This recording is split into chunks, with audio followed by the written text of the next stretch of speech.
Alhamdulillahi Rabbil Alamin wal aqibatu lil muttaqin wala udwana illa 'alal zalimin. Allahumma shalli wa sallim ala sayyidil mursalin sayyidina wa habibina wa syafi'ina wa maulana Muhammad sallallahu alaihi wasallam wa ala alihi wa ashabihi ajma'in. La hawla wa la quwwata illa billahil aliyyil azim. Amma ba'da. Qad qala ta'ala fi ayatil karim, a'udzu billahi minasyaitonir rajim. Bismillahirrahmanirrahim. Wa ma khalaqatul jinna wal insa illa liya'budun. Shadaqallahul azim. Hadirin jamaah tawassul an-nafi yang saya hormati dan yang saya muliakan, mudah-mudahan semuanya dimuliakan oleh Allah Subhanahu wa taala. Amin. Bil khusus kepada para pemimpin An-Nafi, Bang Tirta dan Bang Imam. Puji dan syukur mari kita panjatkan kehadirat Allah. Salawat dan salam mari kita tershadu sanjungkan kehadirat Rasulullah Muhammad sallallahu alaihi wasallam. Hadirin rahimakumullah, kajian kita pada malam ini melanjutkan metodologi fikih dengan kitab Safinatun Najah atau dengan syarah yang disebut Kasyifatus Sajah, yang di kitab yang Bapak pegang malam ini di halaman 8. Di halaman 8 baris kedua dari bawah, di tengah-tengah barisan ada Al-Mughalladzatu faqulu bi ghasliha sab'an. Silakan dicari di halaman 8 dan kita buka saja taklim ini dengan sama-sama membaca Quran surah Fatihah. Tentunya berharap pada Allah Subhanahu wa taala semoga dengan bacaan Al-Fatihah Allah mengampuni dosa dan kesalahan yang pernah kita perbuat. Amin. Terutama pula untuk kedua orang tua kita, keluarga kita, saudara-saudara kita muslimin wal muslimat, yang sebagian besar mereka sudah ada di alam barzakh. Semoga diampuni semua dosa dan kesalahan oleh Allah dan terima amal ibadahnya oleh Allah Subhanahu wa taala. Dan kita yang masih hidup semoga diberikan panjang umur, diberikan sehat walafiat, murah rezeki, hasil semua maksud dan tujuan. Untuk bekal ibadah kita kepada Allah Subhanahu wa taala. Bisyafaati Rasulillah wa bi barakati muallif hadzal kitab wa bi sirril Fatihah. A'udzu billahi minasyaitonir rajim. Bismillahirrahmanirrahim. Alhamdulillahirabbil alamin arrahmanir rahim maliki yaumiddin. Iyyaka na'budu wa iyyaka nasta'in. Ihdinas siratal mustaqim. Shiratal ladzina an'amta 'alaihim عليهم ولا ربي واشف مرضانا بمقاصد آمين. Baik hadirin, silakan diperhatikan di halaman 8 baris kedua dari bawah ada kalimat Al-Mughalladzah. Bismillahirrahmanirrahim. Faslun, dalam pasal ini akan menjelaskan fi bayani izalatin najasati, tutorial menghilangkan najis. Terlalu maju ini. Saya coba mundurin. Layarnya aja layar. Kamera udah bagus. Mundur bukan maju. Up. Kamu tinggal sip. Agak miring ke sini saja. Yang di sini belakangnya gitu. Gitu. Oke. Ya. Aduk kamera.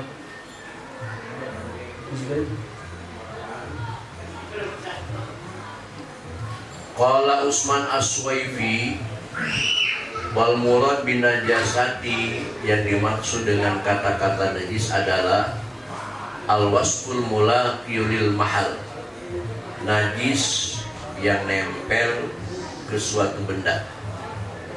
Saul kanati najasatu ainiyatan, apakah najis itu najis ainiyah au hukmiyatan atau najis hukmiyah.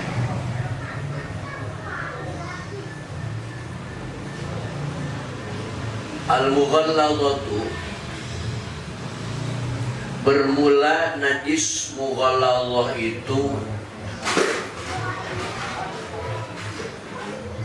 tathuru, suci ya, bighasliha, dengan dibasuhnya sab'an 7 kali, ba'da izalati ainiha, sesudah hilang zatnya.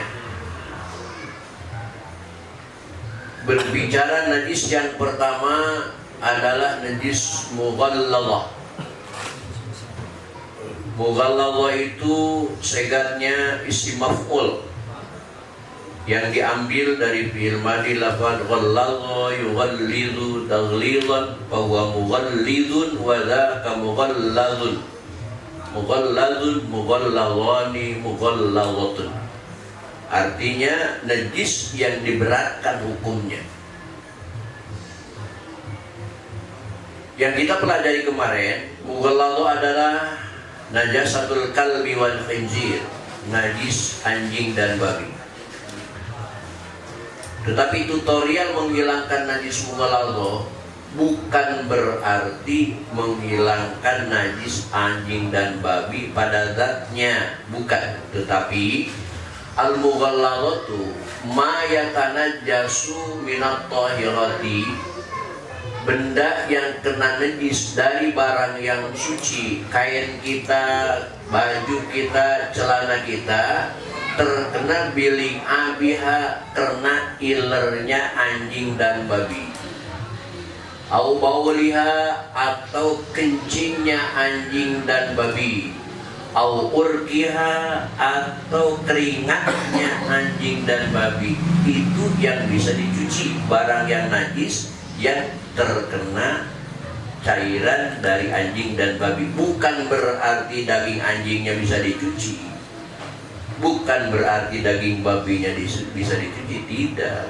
Tetapi benda yang suci, kain kita, bejana kita, busana kita yang terkena cairan dari anjing dan babi, itu baru bisa dicuci. Dicucinya sab'an, dengan 7 kali.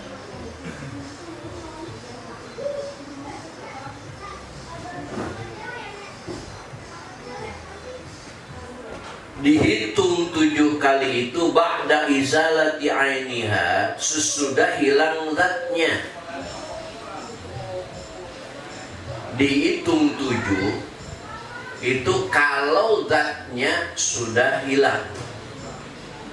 Seandainya baju kita dijilat oleh anjing, dicuci pertama, jilatannya itu bersih, yang basah di baju bukan ilernya anjing tetapi hanya air suci, baru dihitung 1.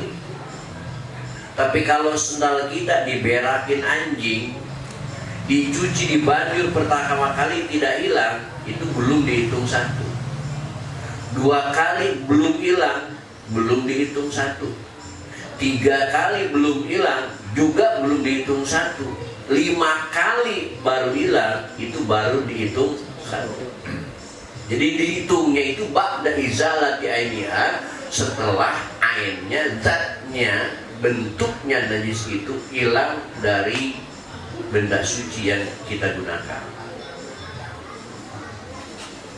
Nah, selain itu juga ihdahunna biturabin, bermula salah satu daripadanya biturabin itu dengan debu tanah.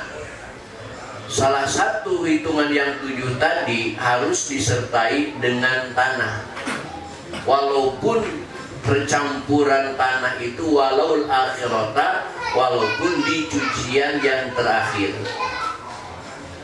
Ketentuan tanah itu harus di cucian keberapa itu tidak ada rumusnya. Silahkan mau di cucian pertama kek, mau di cucian kedua kek, ketiga kek, keempat dan seterusnya.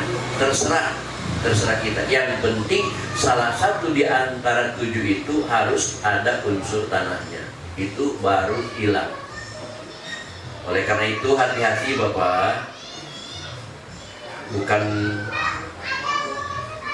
jangan bicara toleransi, ini fikih, ini hukum. Oleh karena itu kalau kita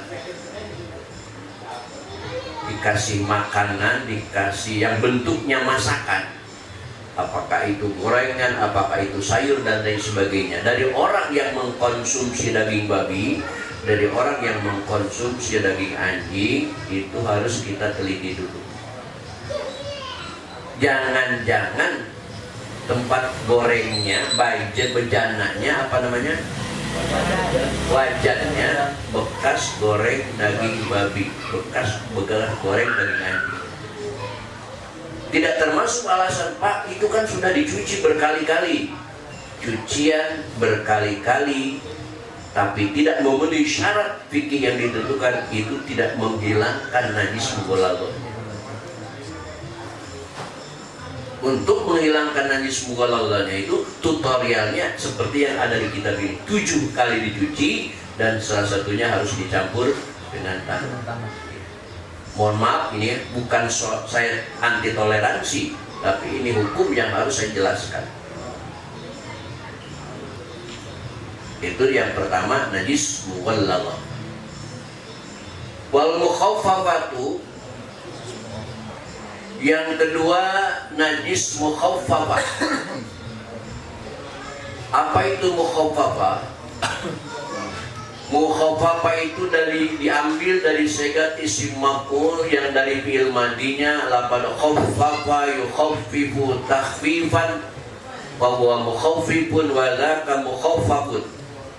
Mukhaffafun, mukhaffafani, mukhaffafatun, mukhaffafah. Apa yang dimaksud najis mukhaffafah? Adalah ma yatanajjasu bi bauli soibi, benda, kain, baju, sarung dan lain sebagainya yang terkena najis pipis bocah lanang, anak kecil laki-laki. Yang pertama, anak kecil laki-laki itu allati lam yakul wa lam yashrab siwal laban, yang tidak pernah memakan apapun dan tidak pernah meminum apapun kecuali air susu. Bagaimana dengan bocah laki-laki baru sebulan tapi sudah dikasih makan roti, sudah sebulan sudah dikasih makanan biskuit, itu tidak lagi masuk dalam mukhaffafah, tetapi sudah masuk dalam mutawassithah. Ketahanan najis mukhaffafah itu ada 2 kriteria. Yang pertama, bocah itu belum makan apapun, belum minum apapun selain air susu. Adapun air susunya tidak mesti ASI. Air susu apa saja, air susu kaleng, air susu kardus, air susu sapi, air susu apapun, termasuk air susunya najis mughalladhah.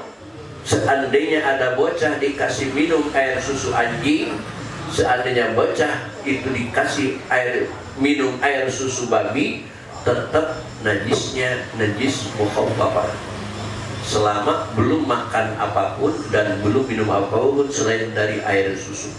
Nah, kalian harus ingat baik-baik, karena ada ustadz yang menjelaskan ketahanan najis mukhaffafah itu kalau bocah itu minumnya cuman ASI. Ketika bocah itu minum susu kaleng, ketika bocah itu minum susu dari kardus, ketika bocah itu minum susu sapi, susu kambing dan lain sebagainya, mereka mengatakan itu sudah tidak mukhaffafah lagi. Pendapat yang semacam itu keliru. Karena di sini tidak dinyatakan air susu ibu, tetapi siwal laban, kecuali air susu. Dan air susunya itu semua air susu. Itu yang pertama. Yang kedua, untuk mempertahankan kondisi mukhaffafah tadi, walam yablugil haulaini, dan usianya bocah itu belum melewati 2 tahun. Bagaimana kalau bocah itu sudah umur 20 tahun? Itu udah nggak mau kopapah lagi, udah mau pesing.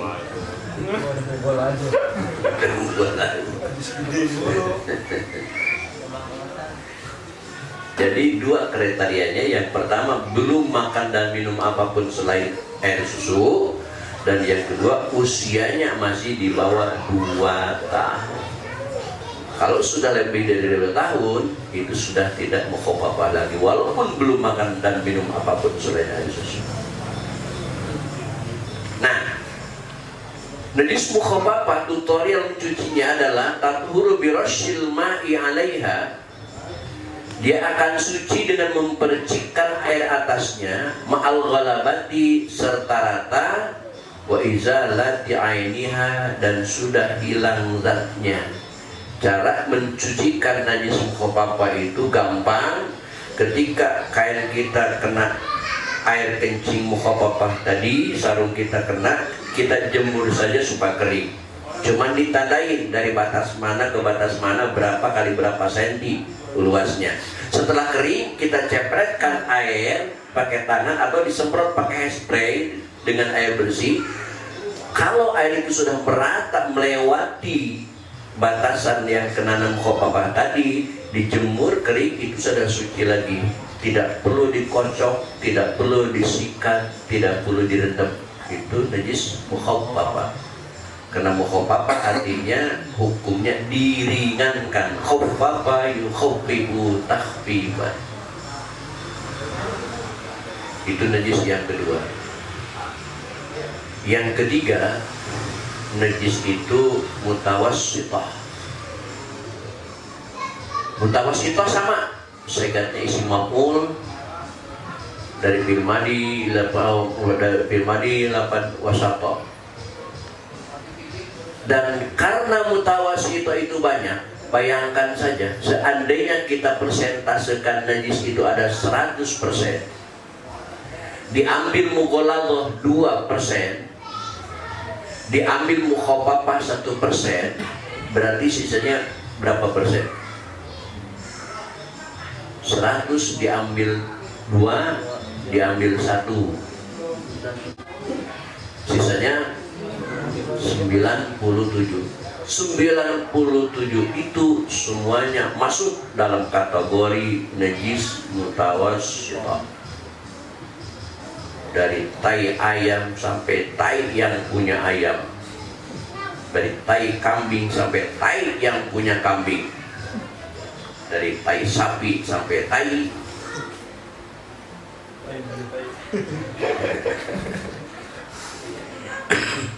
Oleh karena banyaknya jumlahnya najis mutawassithah, maka mutawassithah itu tanqasimu ila qismaini, itu terbagi ia kepada 2 bagian.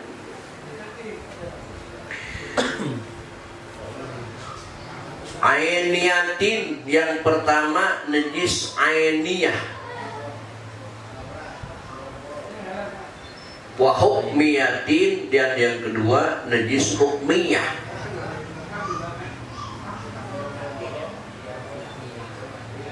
Apa yang dimaksud dengan najis ainiyah?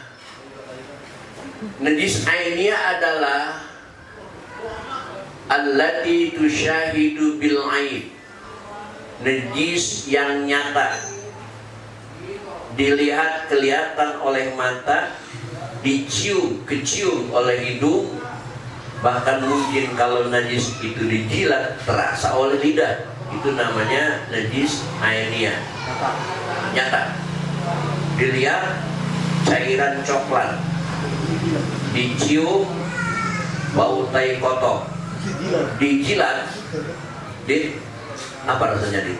Ada yang mau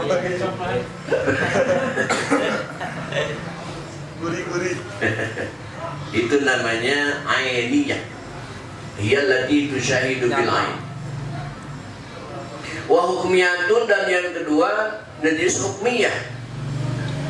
Najis hukmiyah itu najis tapi dilihat oleh mata, tidak kelihatan, tidak tampak. Dicium oleh hidung, tidak ada baunya, tidak ada baunya. Dijilat sama adit, juga tidak terasa asinnya, tapi benda itu najis. Apa itu? Apa itu? Hah? Coba. Conge. Bau. Cari jawaban, saya minum dulu. Siapa yang bisa jawab apa itu, Dul? Kalau belum kejawab kayaknya sampai subuh nggak dikasih. Air kencing mah nyeplang. Ya, Pak juga punya lo kali.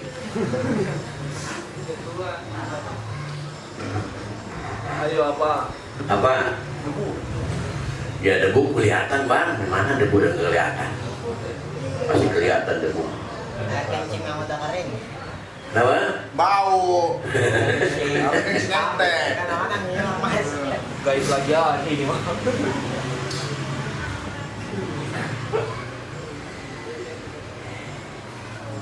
Ketemu? Enggak. Dalam pakai. Kalah melulu. Diminta dana kalah, diminta tenaga kalah, dikasih pertanyaan juga kalah. Kalah terus. Kapan menangnya? Najis hukmiyah adalah najis kencing anak perempuan yang baru seminggu lahir, dijemur kering.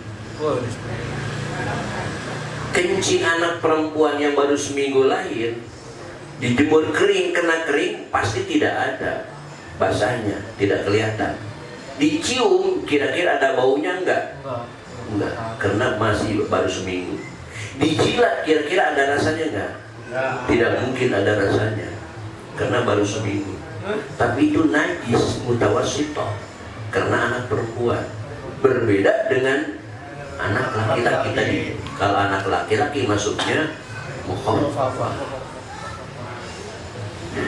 Ini penting kita harus tahu, karena masalah najis bisa membatalkan sholat. Nah, al-ainiyatu bermula najis ainiyah allati laha launun. Yang najis ainiyah itu dobituha, definisinya najis ainiyah itu allati laha launun, dia punya warna minal bayadi, dari putih seandainya warnanya putih, wasiwadi apakah itu hitam, wal khumrati apakah itu merah, wa ghair dari kuning, hijau dan lain sebagainya, itu warnanya ada. Warihun, dan juga baunya ada. Wahia bimakna raihah, radiyadriku najasatul syam, yang bisa dideteksi oleh penciuman. Wa ta'mun, dan rasa. Bifatil ta' wa ma yu'addi dzub, dirasakan oleh lidah. Ketika dilihat oleh mata kelihatan, dicium oleh hidung tercium, dijilat terasa oleh lidah, itu namanya najis ainiyah. Nah, fala budda min izalati launiha, maka tidak boleh tidak daripada menghilangkan warnanya, warihiha, dan baunya, wa ta'miha, dan rasanya. Ketika kita mencuci najis ainiyah tadi, maka 3 sifat najis itu semuanya harus hilang. Bendanya harus bersih hilang, baunya juga harus hilang, warnanya juga baru harus hilang. Kalau sudah hilang ketiga sifat najis tadi, baru benda itu kembali menjadi suci.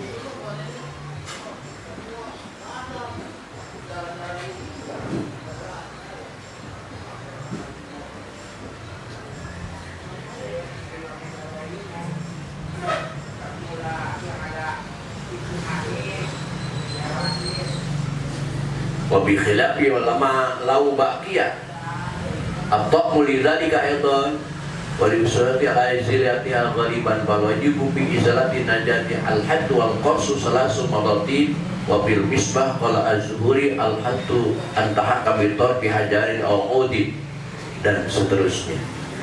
Tetapi wal hukmiyatu bermula najis hukmiyah allati la launa, yang najis itu tidak punya warna, wala riha, dan tidak punya bau, wala ta'ma, dan tidak ada rasa, maka memadai jiryul ma'i oleh menjalankan air alaiha ke atasnya. Cara mencucikan najis hukmiyah tadi cukup kita alirkan air ke atasnya sampai basah, air itu sampai mengalir. Berbeda dengan najis mukhaffafah tadi. Najis mukhaffafah tidak mesti mengalir, yang penting basah semuanya sudah selesai. Ini najis mutawassithah hukmiyah harus mengalir semuanya airnya, baru benda itu kembali menjadi suci dan bisa dipakai untuk ibadah.